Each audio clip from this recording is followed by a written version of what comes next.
약속 있는 첫 계명, 약속 있는 첫 계명이라는 제목으로 말씀을 나누기 원합니다. 여러분, 1년 중에 그 설날, 추석 이런 명절을 제외한 차가 가장 많이 막히는 날이 언제인지 혹시 아십니까?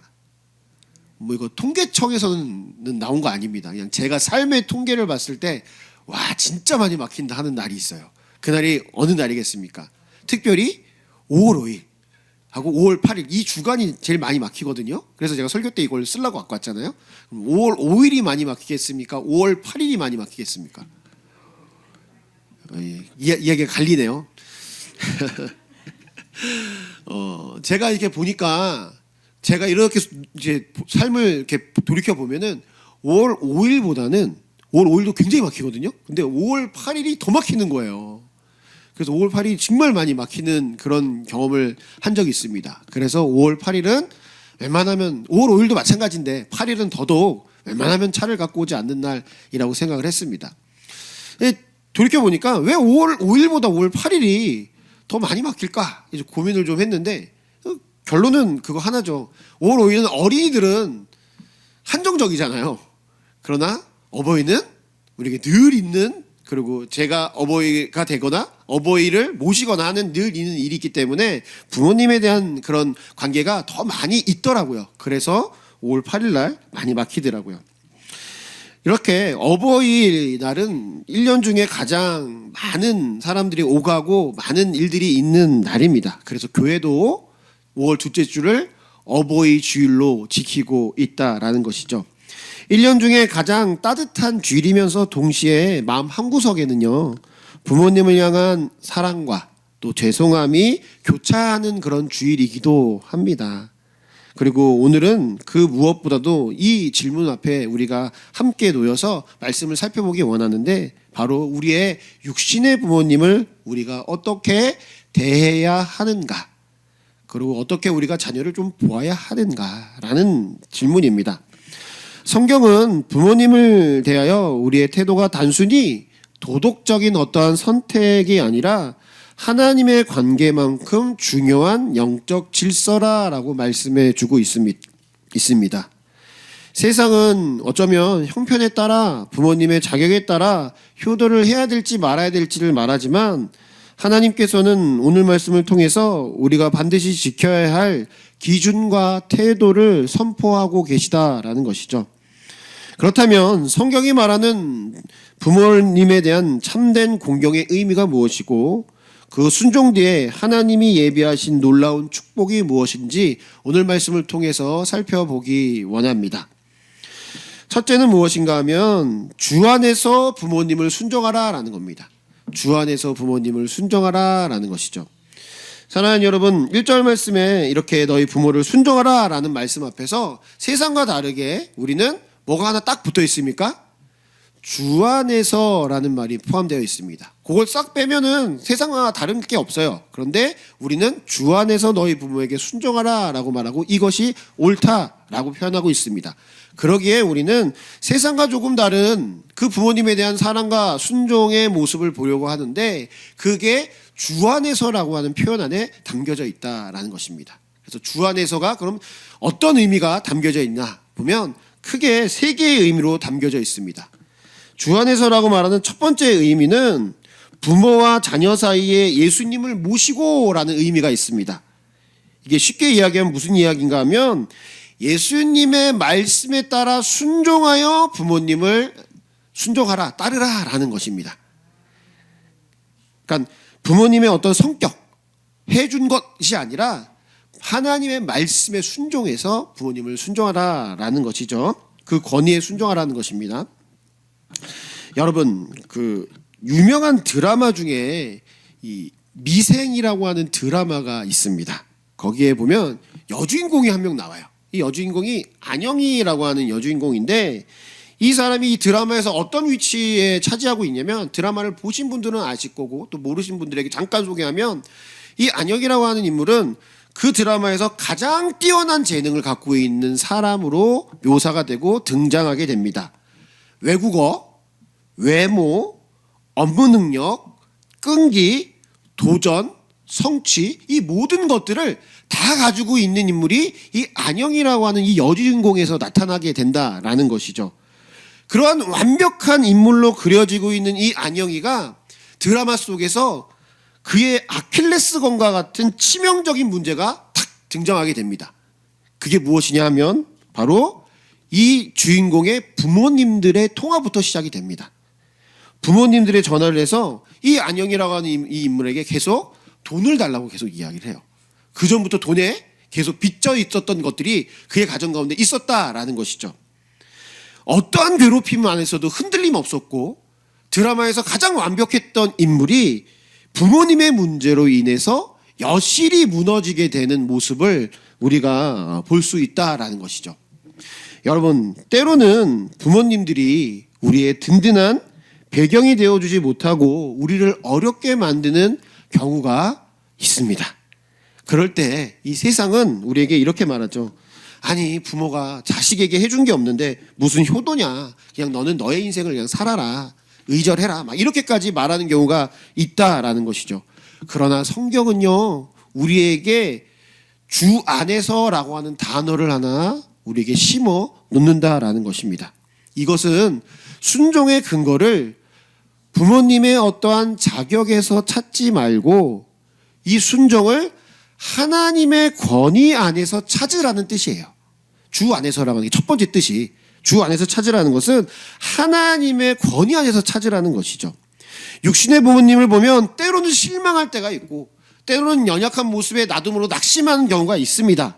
그러나 그 부모님의 모습을 보지 말고 하나님께서는 주 안에서 내 모습을 보면서 그 부모를 순종하라라고 말씀하고 있다라는 것이죠. 예수님께서 내가 너를 조건 없이 사랑했듯이 너도 주 안에서 너희 부모님을 용납하고 순종하라라고 말씀하고 있다라는 것이죠. 사랑하는 여러분, 그렇기에 이 주 안에서의 첫 번째 의미는 순종은 부모님을 기쁘시게 하기 이전에, 부모님을 순종하는 그 모든 것들이 부모님을 기쁘시게 하는 것이잖아요. 근데 그 이전에 뭐가 먼저 있어요? 하나님을 기쁘시게 하는 예배의 모습이다라는 걸 우리 먼저 기억을 하셔야 돼요. 그게 세상과 다른 우리 크리스찬들이 갖고 있는 부모님들에 대한 사랑의 모습이다라는 것이죠.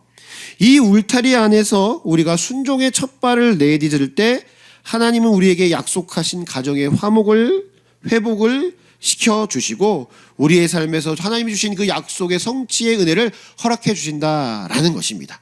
그러기에 첫 번째, 주 안에서의 첫 번째 의미는 하나님의 권위에 따라서 내가 부모님이 날 잘해주고가 아니라 하나님의 말씀에 먼저 순종해서 그 일을 감당하시다라는 것입니다. 두 번째는 순종의 의미를 안전한 테두리에 의미합니다. 주 안에서라고 하는 건, 주 안에서라고 하는 건 테두리. 더욱 쉬운 말로 하면 우선순위를 잘 잡고 순종하다라는 거예요. 하나님이 기쁘시게 하는 범위 내에서 부모님을 최고로 예우하라라는 그런 뜻을 가지고 있는 게 이 주 안에서라는 뜻을 갖고 있다라는 것이죠. 여러분, 성경 말씀을 보다 보면요, 때로는 이 사람들의 도족과 부모님들에 대한 이런 일륜보다 하나님을 먼저 말씀하라, 하나님의 뜻을 먼저 따르라라고 했던 경우가 있습니다. 누가복음 9장 59절 60절 말씀을 보시면 이렇게 말씀이 나올 때가 있죠. 한번 같이 한번 읽어보겠습니다. 제가 59절 60절은 같이 읽을게요.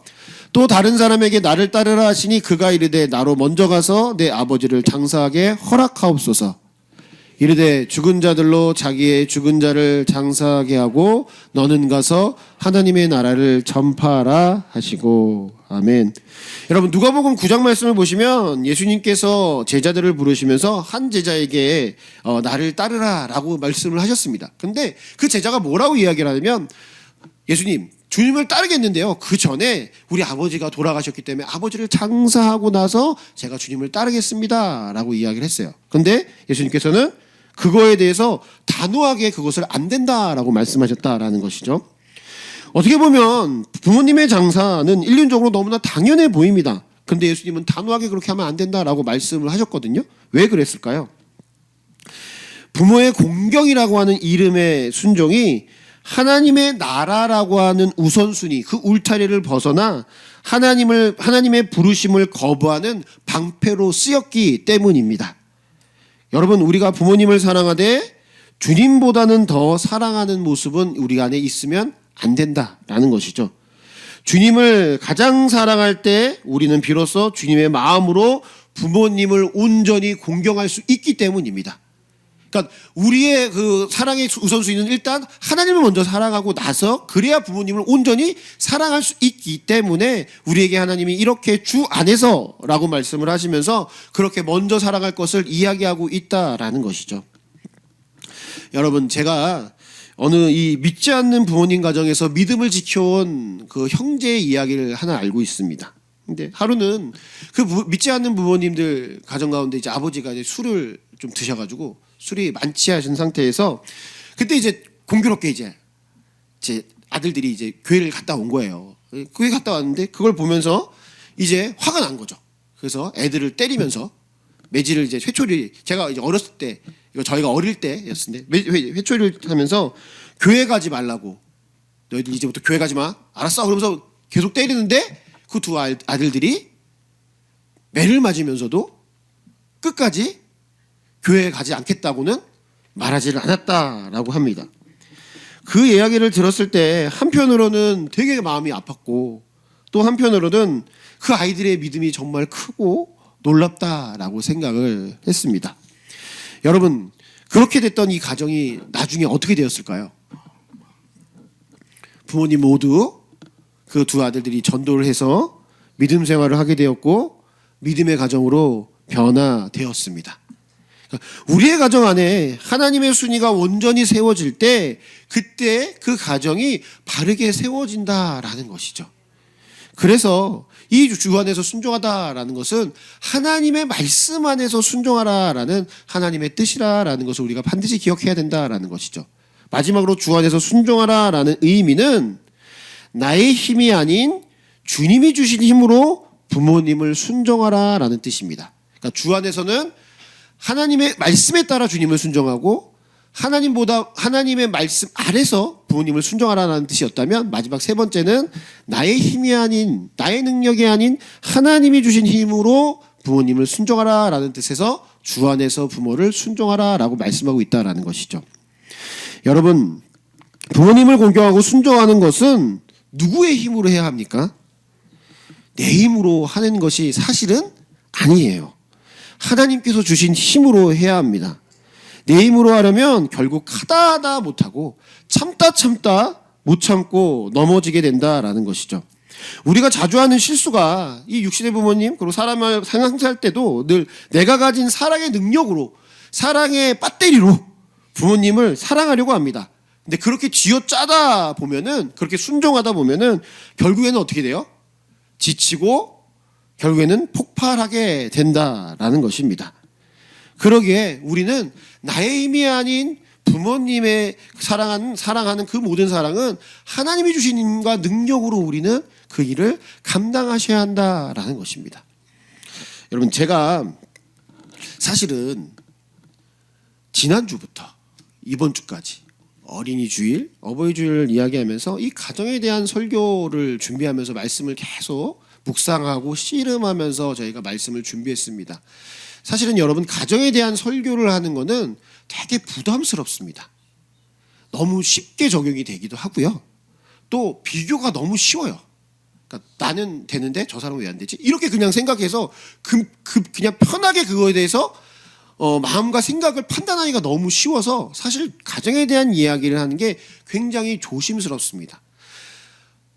지난주 말씀도 제가 준비를 하면서도 기도하면서 계속 마음속에 사실은 오늘 일부 예배 때까지도 마음이 계속 불편했어요. 힘들었어요. 왜냐하면 지난주부터 요원 질문이 하나 있거든요. 하나님, 어린이주일을 얘기할 때도 사실은 성도님들한테 자녀를 잘 가르쳐야 됩니다. 이렇게 계속 내가 이야기를 하고 그 다음에 부모님에 대한 이 어버이 주일 때도 부모를 잘 존경해야 됩니다. 이렇게 얘기를 해야 될 텐데 결론은 내가 우리 성도님들한테 자꾸만 짐을 지어주게 되는 것이고 가정을 자꾸만 비교하게 되는 그런 일들로 이 설교가 계속 진행되면 어떻게 하면 좋을까요? 어떻게 해야지 이 문제에 대한 해답이 있을까요? 라고 사실은요, 지난주부터 설교를 준비하면서부터 그거에 대해서 계속 기도를 했어요. 근데요, 하나님이 지난 주일에는 답을 안 주시는 거예요. 그게 전 되게 부담스럽거든요. 언제나 이 그 말씀을 하는데 내가 정말로 우리 성도님들한테 짐을 자꾸만 설교 말씀을 주는데 은혜를 주는 게 아니라 짐을 지어주는 것 같다라는 거죠. 잘해야 되는구나 내가.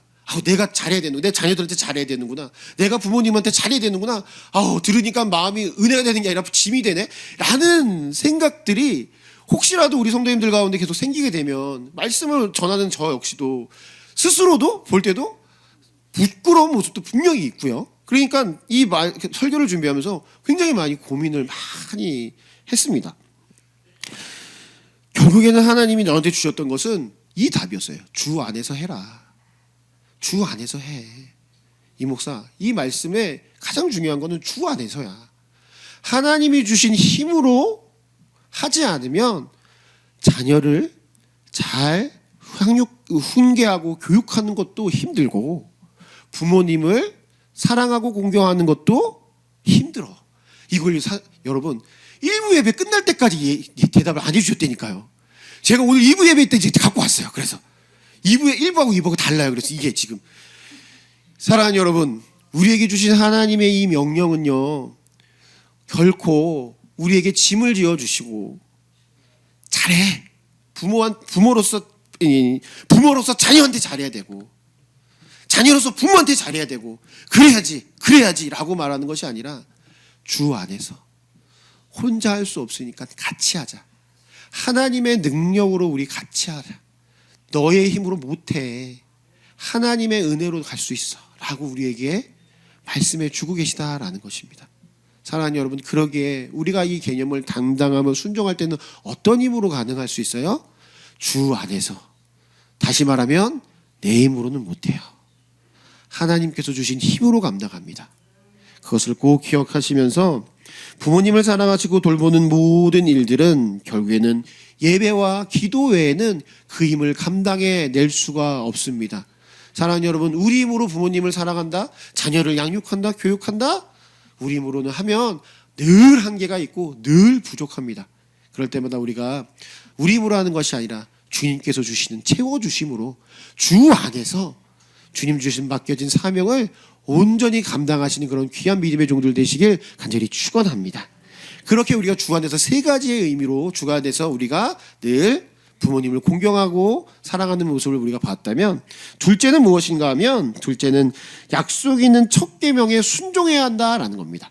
약속 있는 첫 계명에 우리가 순종해야 한다라는 겁니다. 여러분, 내 아버지와 어머니를 공경하라라는 이 말씀은 사실은 여기 에베소서 말씀이 아니라 구약의 10계명 중에 5계명에 속하는 말씀에 속해 있습니다.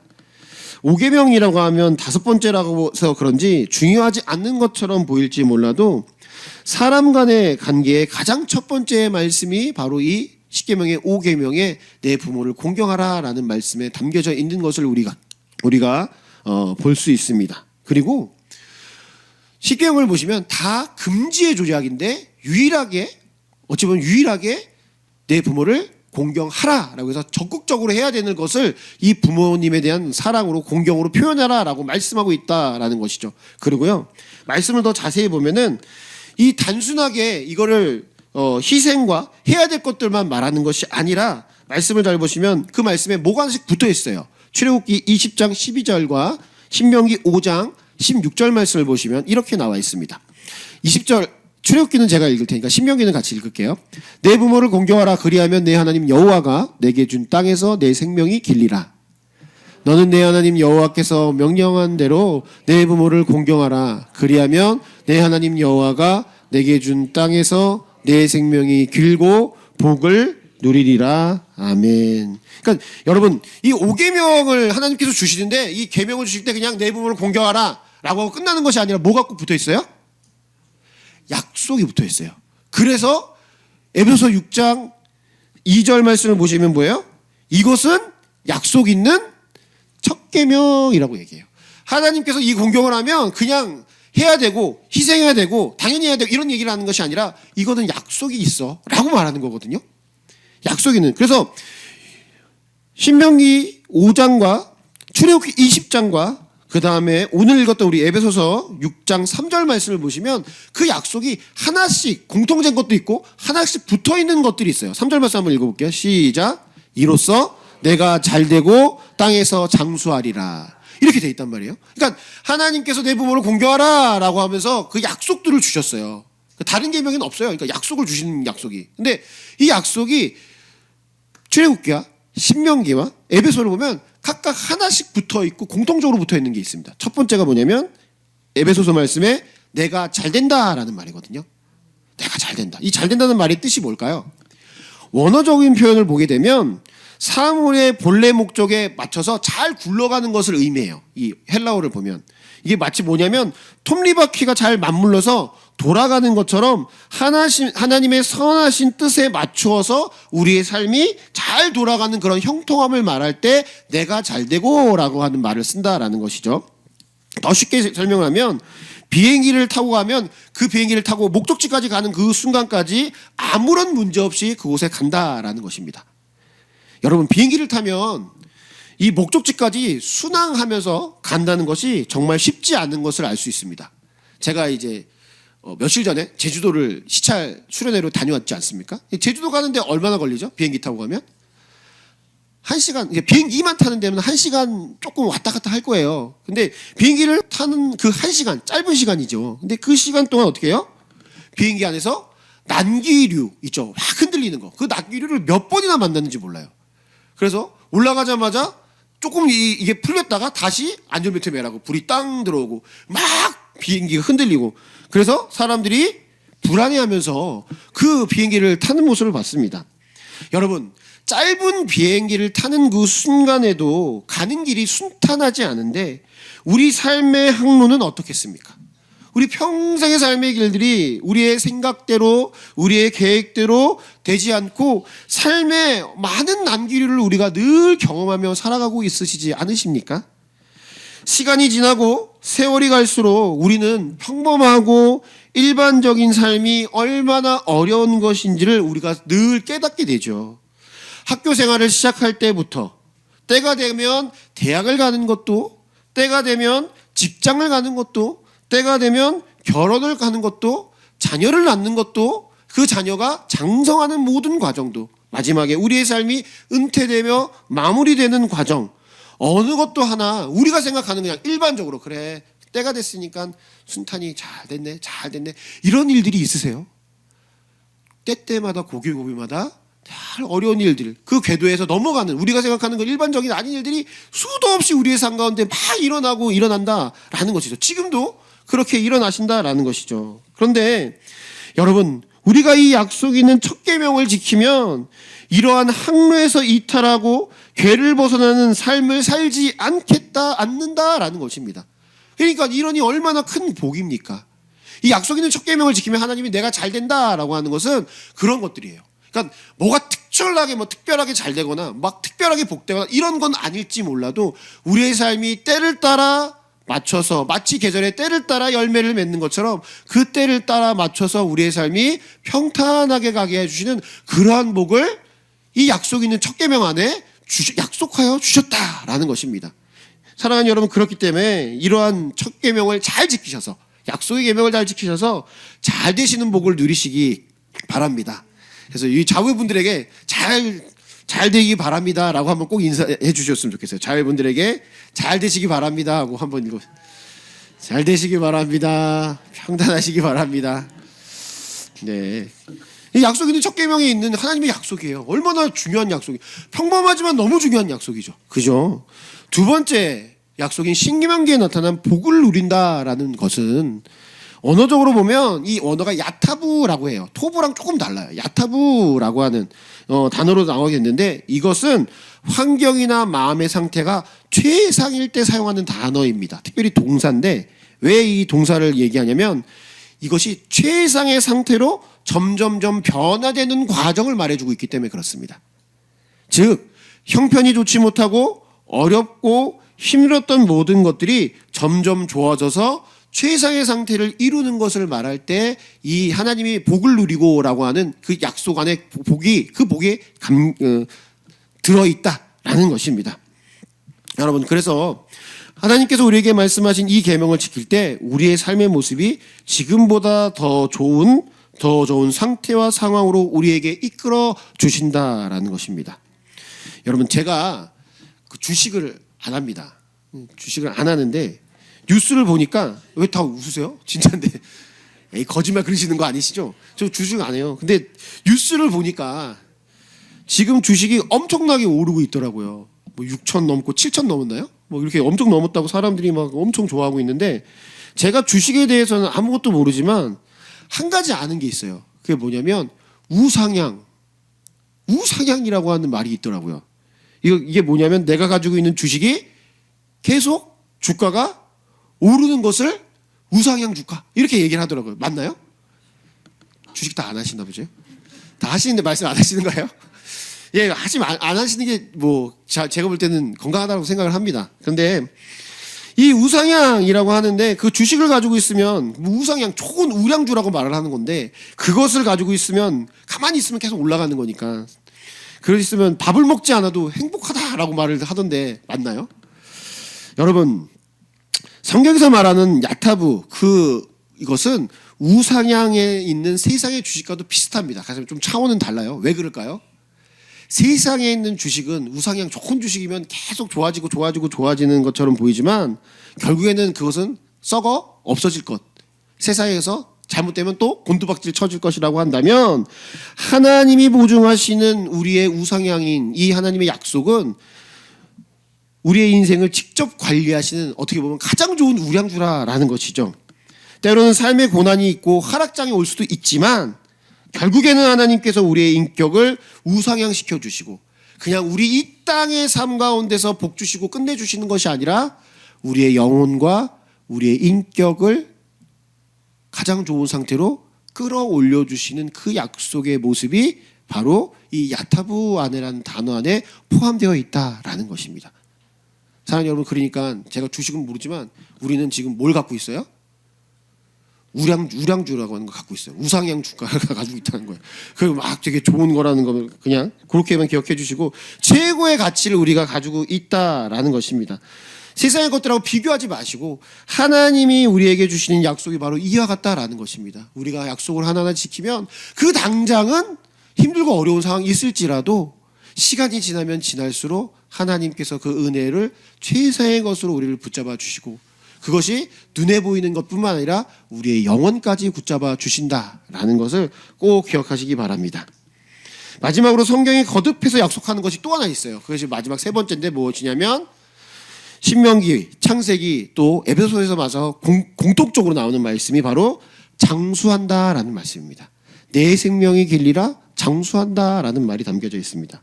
이 장수하리라라는 말은 원어로 보면 길게 연장하다, 느리다라는 뜻이 담겨져 있어요. 근데 이것을 사람에게 대입한다면 그것이 장수한다라는 의미입니다. 그래서 가장 이 땅에서 누리는 지금은 이제 너무나도 이제 100세 시대를 사니까 사람들이 이제 연명하는 그런 모든 것들이 이제 그런가 보다 하지만 과거에는 그게 큰 복이었거든요.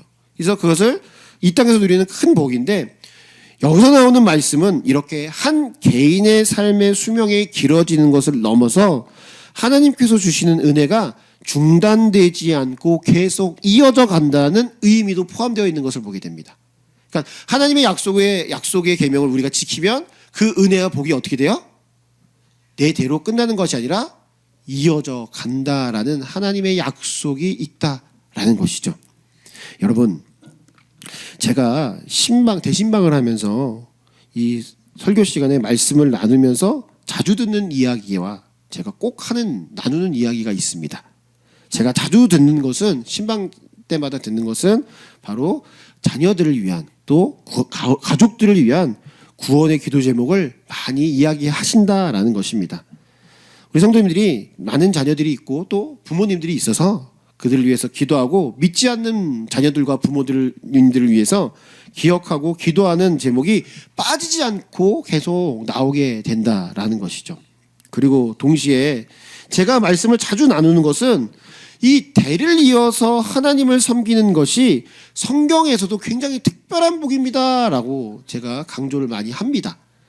여러분 한 번쯤은 들어보셨을 거예요. 제 설교 가운데서도 아브라함의 하나님, 이삭의 하나님, 야곱의 하나님으로 이어지는 이 복은요, 특별한 것처럼 보이는 것이 아닌 것처럼 느껴지지만 사실 이렇게 복이 이어지는 계승되는 이렇게 써져 있는 게 성경에 자주 없어요. 여러분 뛰어난 사사요 선지자였던 사무엘을 보십시오. 사무엘은 흠이 없는 사람이라고 성경학자들이 말하거든요. 근데 그의 자녀들은 아들들은 뇌물로 판결을 굽게 하면서 하나님을 멀리 떠나버리는 그런 삶을 살게 됩니다.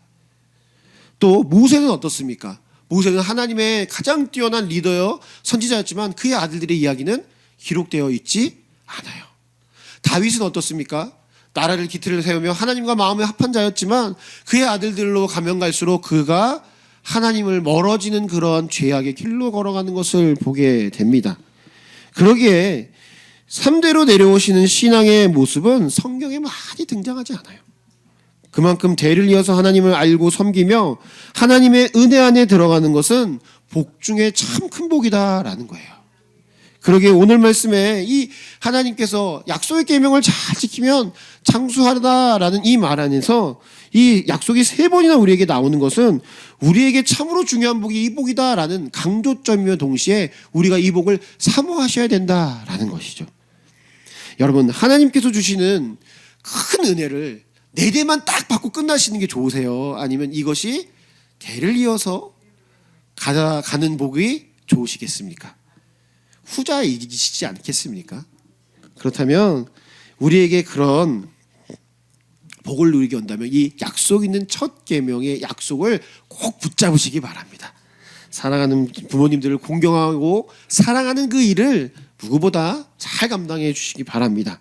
그렇게 할 때 우리가 약속의 말씀을 지키며 살아갈 수 있는 약속의 계명을 지키며 약속 있는 첫 계명을 지키며 그 복을 누리며 살아갈 수 있는 믿음의 종들이 될 것입니다. 말씀을 맺겠습니다. 사랑하는 여러분, 하나님이 우리에게 약속하신 첫 계명을 신실하게 지키시기 바랍니다. 부모님을 주 안에서 순종하시기 바랍니다. 또 부모님을 공경하셔서 하나님이 우리에게 주신 약속 있는 첫 계명을 온전히 지키시는 귀한 믿음의 종들 되시길 간절히 축원합니다. 기도하겠습니다.